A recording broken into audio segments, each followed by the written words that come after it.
ಮಂಗಳಾಚರಣ ಸಂಧಿಯ ಮೊದಲ ಪದ್ಯ ಹರಿಕಥಾಮೃತ ಸಾರ ಗುರುಗಳ ಕರುಣದಿಂದ.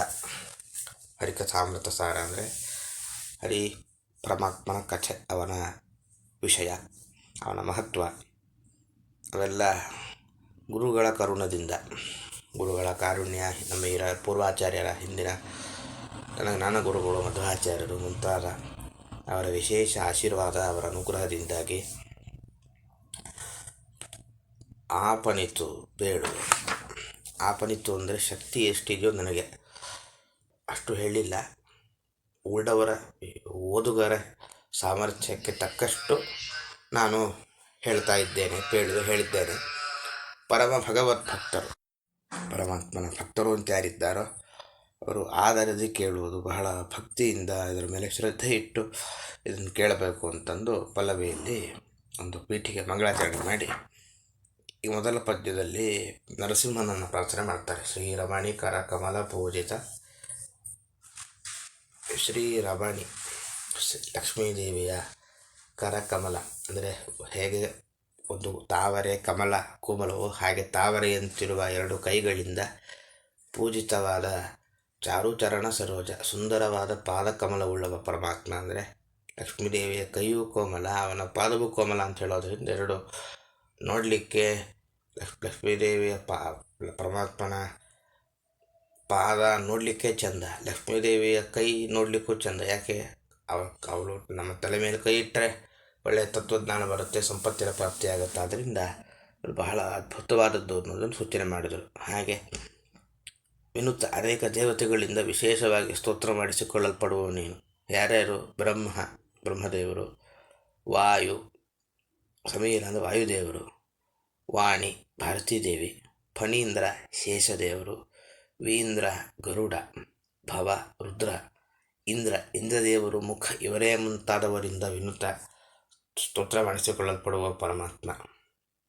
ಅಷ್ಟೇ ಅಲ್ಲ, ನೀರಜ ಭವಾಂಡೋದಯ ಸ್ಥಿತಿ ಕಾರಣನೇ. ನೀರಜ ಭವಾಂಡ ಅಂದರೆ ಬ್ರಹ್ಮಾಂಡ ದೊಡ್ಡ ಮನೆ ಅಂತಾದರೆ ಮನೆಯ ಒಳಗಿನ ಕೋಣೆಗಳು ಅಂದರೆ ನಾವಿರುವ ಭೂಲೋಕ ಇಲ್ಲ. ಅದರಿಂದ ನೀರಜ ಭವಾಂಡ ಬ್ರಹ್ಮಾಂಡದ ಉದಯ, ಅದರ ಉತ್ಪತ್ತಿಗೆ, ಸ್ಥಿತಿಗೆ, ಇರುವಿಕೆಗೆ ಕಾರಣ ಆಗಿದ್ದೆ ಲಕ್ಷ್ಮೀ ನರಸಿಂಹ ನೀನು. ಬ್ರಹ್ಮಾಂಡ ಉದಯ, ಬ್ರಹ್ಮಾಂಡ ಹುಟ್ಟಿದ್ದು ನಿನ್ನಿಂದ, ಸ್ಥಿತಿ ಅದು ಇರೋದು ನಿನ್ನಿಂದ, ಅದಕ್ಕೆಲ್ಲ ಕಾರಣ ನೀನು. ಕೈವಲ್ಯದಾಯಕ ಮೋಕ್ಷವನ್ನು ಕೊಡ್ತಿ ಅಂತಹ ನರಸಿಂಹನೇ ನಮಿಪ್ಪೆ, ನಾನು ನಿನಗೆ ನಮಸ್ಕಾರ ಮಾಡ್ತೇನೆ. ಮಂಗಲವ ಕರುಣೆ ಕೊಡು, ನಮಗೆ ಮಂಗಲ ಕರುಣಿಸಯ್ಯ ಅಂದರು. ಮಂಗಲ ಅಂದ್ರೇನು?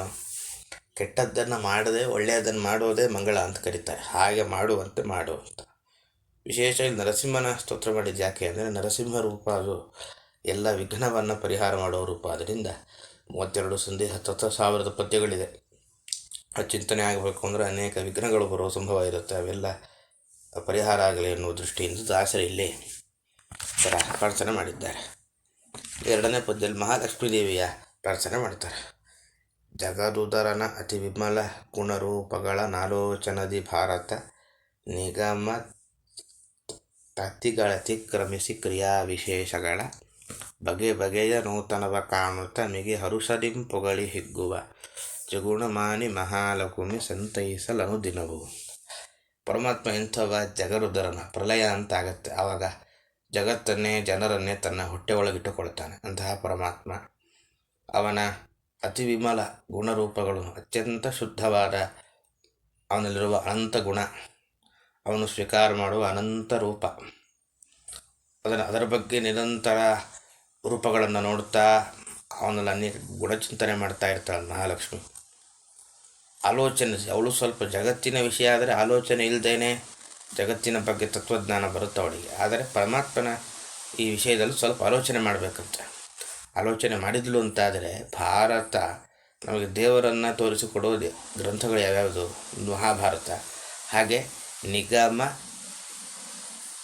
ತತಿಗಳು ಅಂದರೆ ವೇದಗಳ ಗುಂಪು. ಮಹಾಭಾರತ ವೇದದ ಗುಂಪನ್ನು ಅತಿಕ್ರಮಿಸಿ, ಅದರನ್ನೂ ದಾಟಿ, ಅದರ ಆಚೆಗೂ ಅಲ್ಲಿ ಬಾರದ ವಿಷಯಗಳನ್ನು, ಪರಮಾತ್ಮನ ಗುಣಗಳ ರೂಪದಲ್ಲಿನ ಗುಣಗಳು, ಕ್ರಿಯಾ ವಿಶೇಷಗಳ, ಅವನು ಮಾಡುವ ಆ ರೂಪಗಳಿಂದ ಮಾಡುವ ಅನೇಕ ಕ್ರಿಯೆಗಳನ್ನು ನೋಡ್ತಾ ಇರ್ತಾಳಂತ. ಕ್ರಿಯೆ ಏನು ಅಂತ ಚಿಂತನೆ ಮಾಡ್ತಾ ಇರ್ತಾಳೆ. ಅಲ್ಲಿಗೆ ಪೂರ್ಣ ಗೊತ್ತಾಗುತ್ತಾ ಅಂದರೆ ಬಗೆ ಬಗೆಯ ನೂತನವಾಗಿ ಕಾಣುತ್ತೆ. ಒಂದು ರೂಪ ಕಂಡಾಗ ಒಂದು ಗುಣಚಿಂತನೆ ಮಾಡುವಾಗ ಮತ್ತೊಂದಿನ ಹೊಸದಾಗಿ ಕಾಣುತ್ತೆ.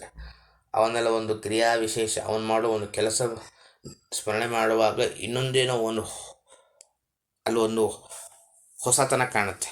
ಅದರಿಂದ ಸಂಪೂರ್ಣ ಪರಮಾತ್ಮನ ಒಂದು ಅರಿವು ಜ್ಞಾನ ಮಹಾಲಕ್ಷ್ಮಿಗಿಲ್ಲ. ಮಿಗೆ ಹರುಷದಿಂಪಗೊಳಿ ಹಿಗ್ಗುವ, ಬಹಳ ಖುಷಿಯಾಗ್ಬಿಡುತ್ತಂತೆ.